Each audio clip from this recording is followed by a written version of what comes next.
ब्रह्मपतये नमस्ते सुलम्बोदराय एकदन्ताय विघ्नविनाशिने शिवसुताय श्री वरदमूर्तये नमो नमः।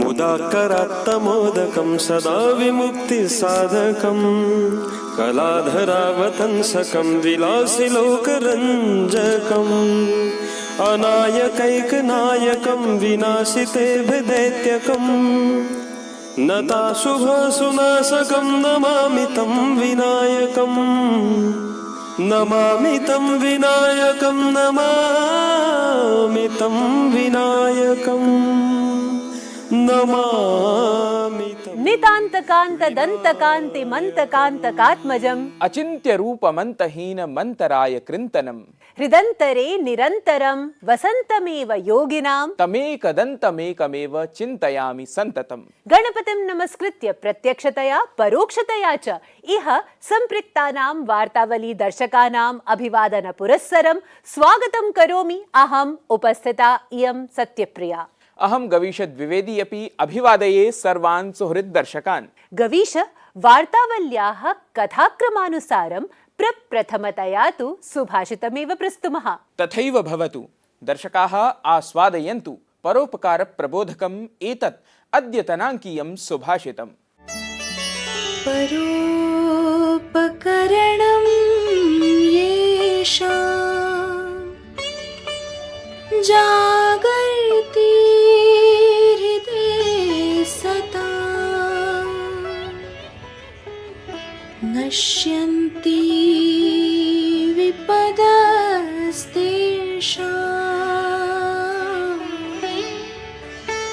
सम्पदः स्युः पदे पदे।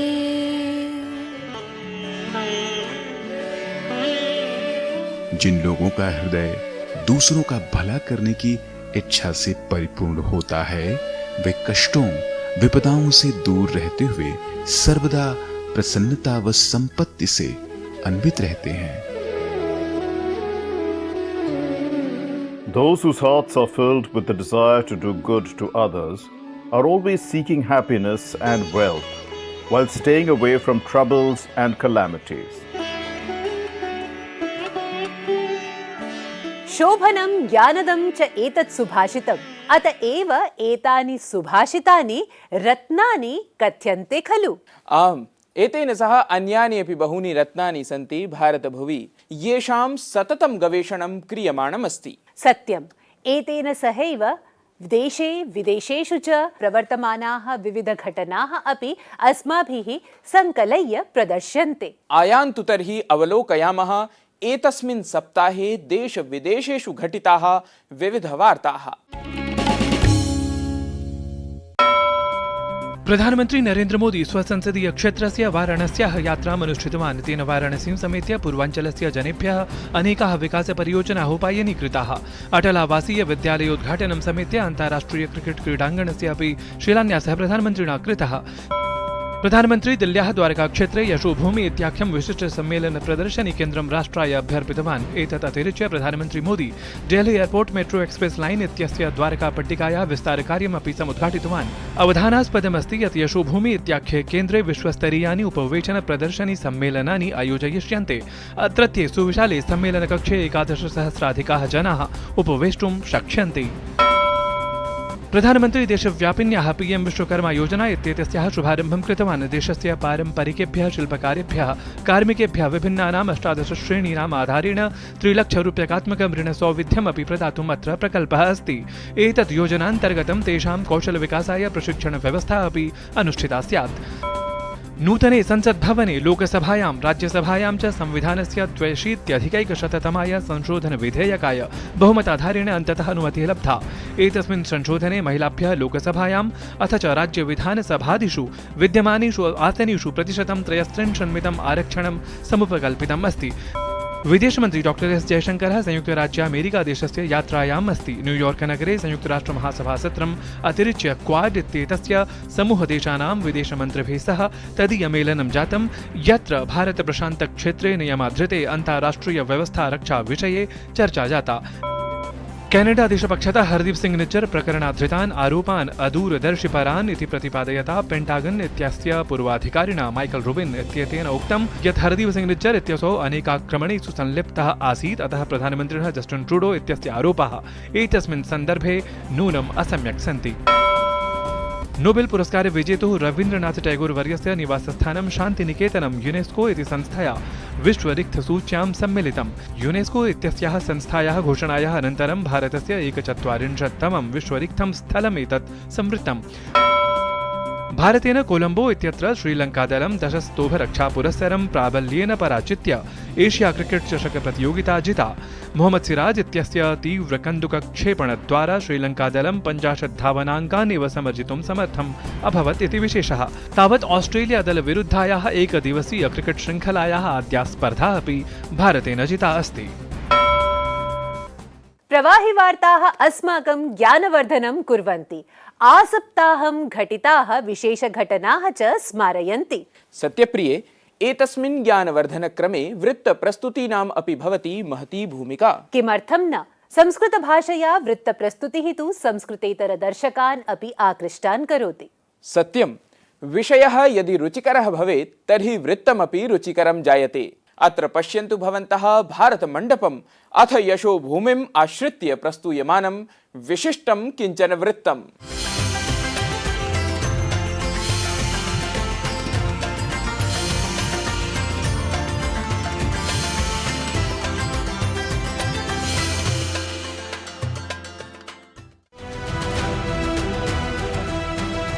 भारतीय संस्कृतेः अवधारणा अस्ति वसुधैव कुटुम्बकम् इति। तत्र च नवदिल्लीस्थं भारतमण्डपम् इत्येतद् हि नवनिर्माणं स्वयमेव भारतीय संस्कृतेः परिचायकस्वरूपं। भारतमण्डपं वस्तुतः वास्तुशिल्पस्य दिव्या भव्या च रचना, यत् अन्ताराष्ट्रियस्तरे प्रदर्शनी, व्यापार, मेलक, सम्मेलन, प्रतिष्ठित कार्यक्रमादीनां समायोजनार्थं निर्मितमस्ति। निर्माणानन्तरमेव एतद् विश्वस्य 10 सर्वाधिक विशाल प्रदर्शनी सम्मेलनकेन्द्रेषु सम्मिलितम् अभवत्। शङ्खाकृतौ निर्मिते भारतमण्डपस्य विशाले मुख्यसभागृहे सहैव 7,000 जनाः स्थातुं शक्नुवन्ति। वस्तुतः G20 शिखर सम्मेलनस्य आयोजनम् अस्मिन् सम्मेलनकेन्द्रे एव अभवत्। G20 सदस्य देशान् समेत्य अतिथिदेशानामपि आहत्य 29 देशानां संस्कृतिः अत्र भारतमण्डपे प्रदर्शिता जाता। अत्र भारतपरिचयमात्रम् एव समग्रतः प्रस्तुतम्। एतां समेत्य बहुविध भारतीय रिक्तोपस्थापनम् अत्रत्यं विशेषतः सर्वान् आकर्षति तमाम्। तत्र च महर्षि पाणिनेः अष्टाध्याय्याः मूलपाण्डुलिपयः, योगकुम्भमेलकं, वैदिकमन्त्राः, चोलशासनकालस्य प्रतिमाः, गुजरातस्य पाटनपटोला वस्त्रकलादीनां निदर्शनानि नेत्रनिर्वाणस्वरूपाणि एव अनुभूतानि। अपरत्र दिल्ल्याम् एव कतिपयदिवसपूर्वं भारतस्य सर्वाधिकं विशालं अन्ताराष्ट्रियसम्मेलनप्रदर्शनी केन्द्रं प्रधानमन्त्रिणा नरेन्द्रमोदिना उद्घाटितं, यस्य नाम अस्ति यशोभूमिः। यशोभूमिः इत्यत्र 11,000 जनाः सहजतया स्थातुं शक्नुवन्ति। यशोभूमिः 73,000 वर्गमीटर् मिताधिकक्षेत्रे विस्तृता। न केवलं भारतस्य अपि तु विश्वस्य बृहत्तमः प्रदर्शनी कक्ष समन्वितं सम्मेलनकेन्द्रमस्ति। अत्र देशस्य विशालतमं LED इति विद्युत् फलकमपि स्थापितमस्ति। अत्र 8-तलीय सम्मेलनकेन्द्रे 15 सभागाराणि, 13 सम्मेलनकक्षाः सन्ति। अत्र state of the art waste इति नामकं जलसंयन्त्रं विशेषाकर्षकमस्ति, येन 100% अशुद्धजलं पुनः प्रयोगार्हं क्रियते। नूनं भारतमण्डपम् अथ यशोभूमिः च भारतीय नवनिर्माणस्य प्रतीकभूतस्वरूपे, यन् माध्यमेन भावी भारतम् आगामि वर्षेषु इतोपि गौरवस्वरूपे दृष्टिगतं भवेत्। वार्तावलीवृत्तं डीडी न्यूज़।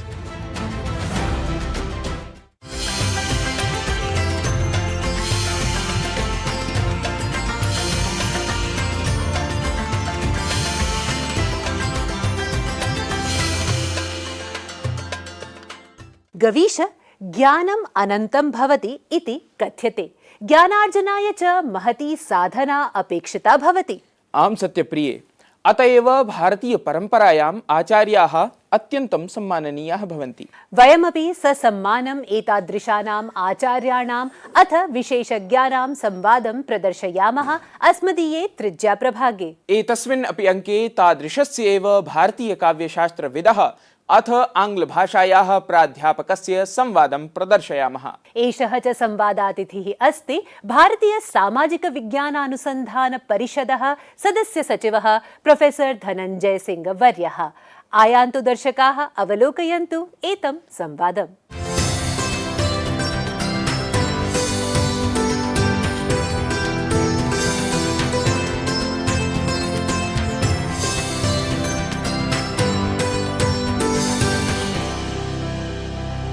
नमः वार्तावली दर्शकेभ्यः। वार्तावल्याः त्रिज्या प्रभागे अद्य अस्माभिः सह संवादाय उपस्थितः अस्ति भारतीय सामाजिक विज्ञानानुसन्धान परिषदः सदस्य सचिवः प्रोफेसर धनञ्जय सिंह वर्यः। महोदय, एतस्मिन् संवादक्रमे सर्वप्रथमं हार्दिकं स्वागतं। नमस्कारः। नमस्कारः। सर्वप्रथमं वयं ज्ञातुमिच्छामः, यथा ज्ञानमस्ति भवान् आङ्ग्लभाषायाः विद्यार्थी आसीत्, अनन्तर च काले भवान् आङ्ग्लभाषाम् एव शिक्षितवान्, पाठितवान्। एतन्मध्ये संस्कृतभाषायां भवदीया रुचिः कथम् उत्पन्ना? जैसा कि हमारी परंपरा में है, तस्मै श्री गुरुवे नमः। मैं जवाहरलाल नेहरू यूनिवर्सिटी 2001 में आया और मेरे गुरु प्रोफेसर कपिल कपूर का बहुत प्रभाव रहा। शुरू से ही मैंने पहली कक्षा अटेंड की रिसर्च मेथडोलॉजी में, जिसमें उन्होंने नाट्यशास्त्र की बात की।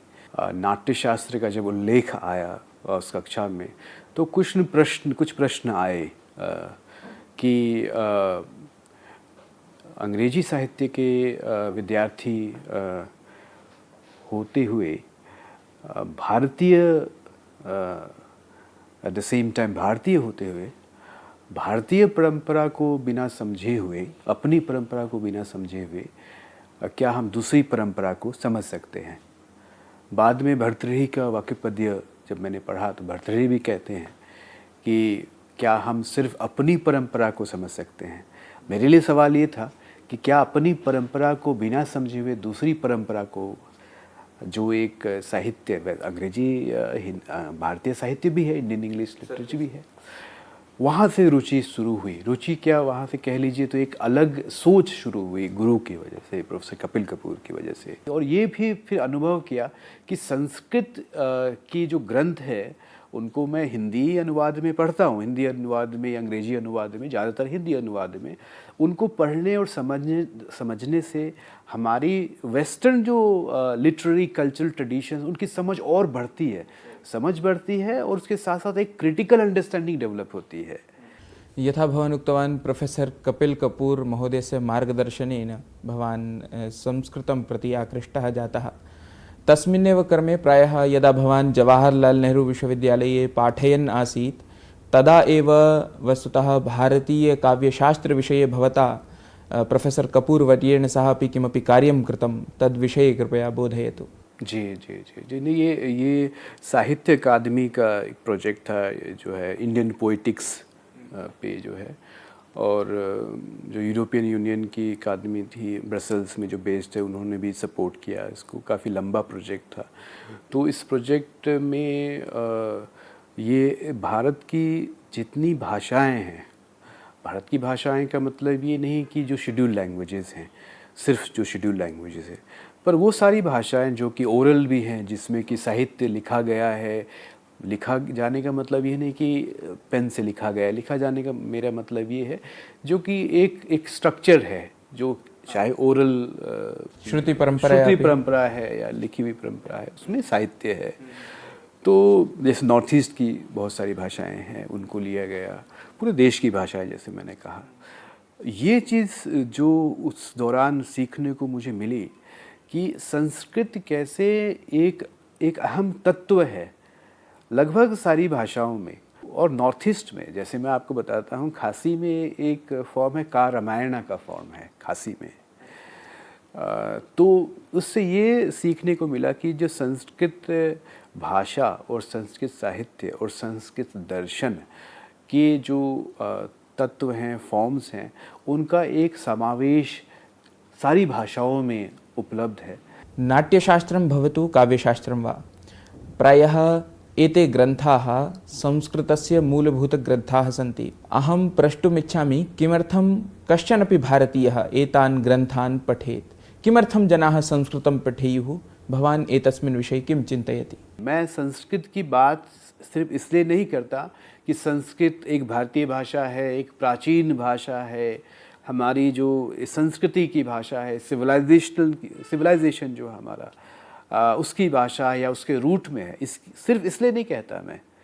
इसलिए कहता हूँ कि संस्कृत की जो ग्रंथ है, ग्रंथ में जो ज्ञान है, और ज्ञान शक्ति भी है, ज्ञान विवेक भी है, और उस विवेक और उस ज्ञान को जानने से हमारा जो आज का परिवेश है, फिर से मैं दोहरा रहा हूँ इस बात को, ये नहीं कि एक हमारी संस्कृति का अहम हिस्सा है सिविलाइजेशन का, लेकिन आज जो हम इस 21वीं सदी में जब हम G20 के परिवेश में जब हम एक वर्ल्ड लीडर भर के उभरे हैं, तो संस्कृत को हम अगर साथ लेके और आगे बढ़ें तो और सुदृढ़ होते हैं।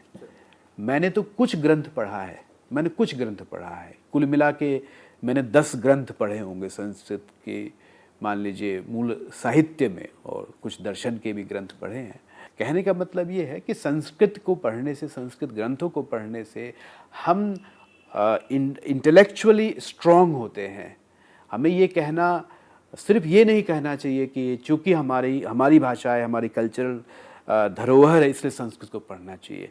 हमें ये समझने की आवश्यकता है। और मैंने, जैसा आपने कहा, मैंने तो पूरी मेरी जो विद्यार्थी जीवन अंग्रेजी पढ़ा मैंने, और अंग्रेजी से बहुत मुझे लगाव है, अच्छी भाषा है, बहुत अच्छा लगता है मुझे। लेकिन संस्कृत कुछ ग्रंथ पढ़ने की वजह से अंडरस्टैंडिंग तो एक डेवलप हुई। तो उस सेंस में जो है इन ग्रंथों को पढ़ना बहुत आवश्यक है, और हमें ऐसा एक अवेयरनेस जो है लाना चाहिए विद्यार्थियों में संस्कृत के प्रति। भवान् विदेशेषु अपि तत्र पाठितवान्, तो तत्र भारतीय ज्ञानस्य कीदृशं स्वरूपं भवान् दृष्टवान्? विदेश में कुछ जगह पढ़ाने का मौका मिला मुझे। यूनाइटेड स्टेट्स ऑफ अमेरिका में मैंने एक छोटा जो है एक सेमेस्टर पढ़ाया नाट्यशास्त्र पे। तत्रापि संस्कृतं पाठितवान्? हाँ, नाट्यशास्त्रं पाठितवान्? जी नाट्यशास्त्र पे। और फिर कई जगह जो है गोष्ठियों में, वर्कशॉप्स में जाने का मौका मिला। इटली में ख्याति पे, जो हमारी ख्याति परंपरा है दर्शन में, उसमें बोलने का मौका मिला। तो भारतीय ज्ञान परंपरा को लेकर मैं शुरू में तो काफ़ी ज़्यादा एक कहेंगे कि सरप्राइज़ रहा। पहला मैं म्यूनिक में 2010 में नाट्यशास्त्र पे एक गोष्ठी में गया, तो वहाँ पे काफ़ी भीड़ आ गई। और मैं तो एक असिस्टेंट प्रोफेसर था JNU में, ऐसा कोई मेरी वजह से तो लोग आए नहीं कि मेरे में ऐसा कुछ ज्ञान है, ऐसा नाट्यशास्त्र के नाम को सुनकर। विषय नाट्य से वो पैरेलल सेशन था म्यूनिक में, जो विश्वविद्यालय है वहाँ पे मैक्सिमिलियन यूनिवर्सिटास जो है वहाँ, नाट्यशास्त्र के नाम को। तो मेरा पहला अनुभव था कि संस्कृत को और संस्कृत परंपरा को, भारतीय ज्ञान परंपरा को लेकर कितना रिस्पेक्ट है, कितना लोग चाहते हैं। महोदय, अधुना भवान् अत्र भारतीय सामाजिक विज्ञानानुसंधान परिषदि सदस्य सचिवरूपेण अत्र दायित्ववान् अस्ति। अत्र विशेषरूपेण संस्कृतसम्बद्धम् अथवा संस्कृतिसम्बद्धं कीदृशं कार्यं प्रवर्तते? संस्कृत स्टडीज़ एक डिसिप्लिन है जिससे में कि हम रिसर्च प्रोजेक्ट्स जो हैं वो प्रोत्साहित करते हैं, सपोर्ट करते हैं। दूसरी चीज़ ये है कि सोशल साइंस रिसर्च में हमें ये सोचने की आवश्यकता है कि जो हमारा जो मेथडोलॉजी है, जो मेथड्स जो है, उसमें भारत की दृष्टि से सोचने की आवश्यकता है। जो मेथडोलॉजी है, सोशल साइंस मेथडोलॉजी जो है वो प्रीडोमिनेंटली जो है वो वेस्टर्न सोशल साइंस मेथडोलॉजी रही है। तो दो चीज़ें, एक तो हम संस्कृत भाषा, संस्कृत साहित्य, संस्कृत दर्शन भी एक हमारा डिसिप्लिन है, उसमें रिसर्च सपोर्ट करते हैं। दूसरी, अब हमने ये सोचना शुरू किया है कि रिसर्च साइंस मेथडोलॉजी का एक जो इंडिक मेथडोलॉजी है उस पर सोचने की आवश्यकता है बदलते हुए भारत में। तो हमारे जो ग्रंथ हैं, इतने सारे ग्रंथ हैं, हमारी प्रमाण की एक परंपरा है, तो हमारी प्रमाणों पे क्यों ना काम हो सोशल साइंस पे। प्रमाण 5 नहीं, आपको पता है, आप संस्कृत के हैं, प्रमाण अनेकों हैं प्रमाण, तो प्रमाणों पे काम होना चाहिए। और एक नए सिरे से सोचने की आवश्यकता है कि social science methodology, Indic social science methodology होनी चाहिए। इस पे जो संस्कृत की भूमिका बहुत अहम है, तो इस दिशा में हम कार्यरत महत्वपूर्णं कार्यम् अस्ति जी, एतत्तु। जी जी जी जी जी तो एक नई शुरुआत हम करने जा रहे हैं।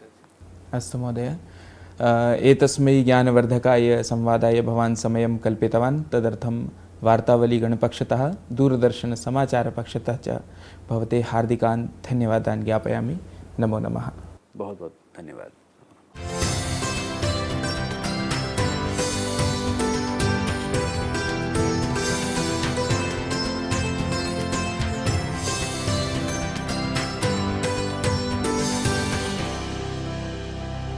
अत्यन्तं ज्ञानप्रदः अस्ति संवादः।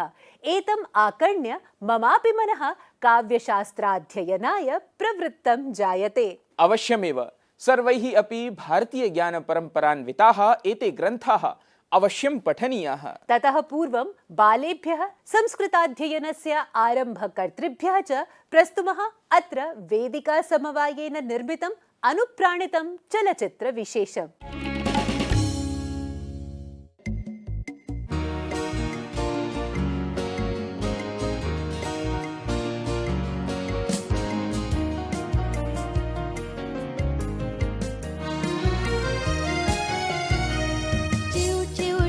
कः कौ कौ काकः वदति कपोतः कुटुर्गु। चिउ चिउ चटकः कौ कौ काकः वदति कपोतः कुटुर्गु। मिठु मिठु शुकः कुहु कोकिलः। मिठु मिठु शुकः कुहु कोकिलः। वदति कुक्कुटः कुकुचकु। वदति कुक्कुटः कुकुचकु।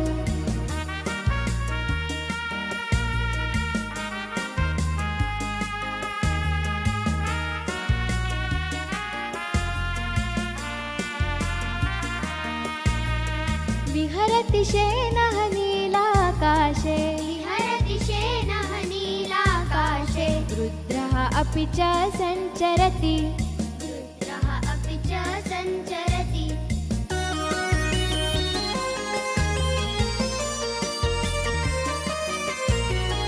बकः उलूकः किमपि न वदतः। बकः उलूकः किमपि न वदतः। मौनी भूतौ पश्यतरे। पश्यतरे। मौनी भूतौ पश्यतरे। मौनी भूतौ पश्यतरे।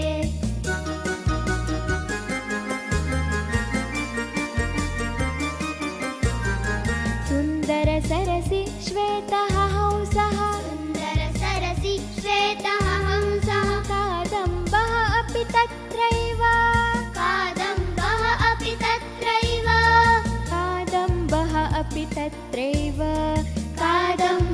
अपि तत्रैव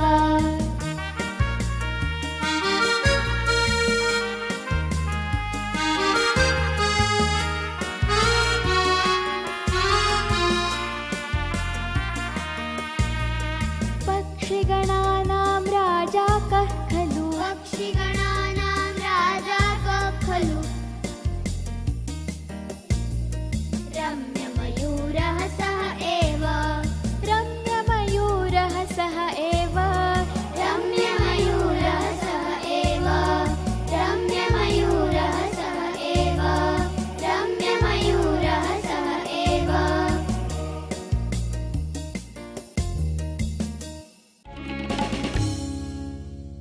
शोभनं सरलं मनोरञ्जनयुतं च भवति एतत् प्रदर्शनम्। दर्शकाः, अधुना प्रसारणसमयः समाप्यमानः अस्ति। प्रवर्तमाने गणपत्युत्सवे पुनरेकवारं गणपतिं प्रणम्य अत्र विरमामः। तावत् भवन्तः आस्वादयन्तु श्रीमत् शङ्कराचार्य विरचितं माधवी मधुकरेण गीतं च गणपतिस्तोत्रम्। वयं पुनः नूतनं विषयमादाय अत्र उपस्थास्यामः।